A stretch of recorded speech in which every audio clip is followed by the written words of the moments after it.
राजकुमारी मंदाकिनी अपने पिता की इकलौती संतान थी। उसकी सुंदरता और गुणों की चर्चा दूर दूर तक थी, परंतु यही गुण और पिता के असीम स्नेह ने उसमें अहंकार भर दिया। वह किसी भी राजकुमार को देखने तक तैयार नहीं थी। महाराज को समाज की निंदा का भय सताने लगा। उन्होंने एक योजना बनाई और घोषणा की कि राजकुमारी का विवाह उसी दिन होगा और जो भी व्यक्ति सबसे पहले राजमहल पहुंचेगा वही उसका वर बनेगा। घोषणा सुनते ही लोग उत्सुकता से राजमहल की ओर दौड़े, लेकिन सबसे पहले एक फटे पुराने कपड़ों में युवक पहुंचा। वह दिखने में आकर्षक था, लेकिन भिक्षुक के रूप में होने के कारण किसी ने उसकी परवाह नहीं की। महाराज ने बिना किसी धूमधाम के राजपुरोहित को बुलाकर उसका विवाह मंदाकिनी से करवा दिया। मंदाकिनी इस फैसले से बेहद क्रोधित हुई, लेकिन पिता के आदेश को टाल नहीं सकी। भिक्षुक उसे एक जंगल में ले गया, जहाँ एक छोटी सी झोपड़ी में उनका नया जीवन शुरू हुआ।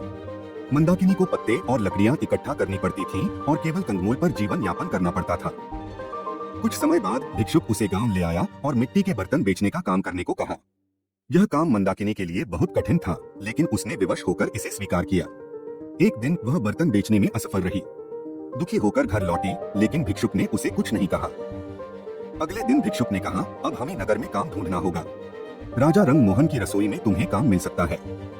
राजा का नाम सुनकर मंदाकिनी के मन में पुरानी यादें ताजा हो गईं।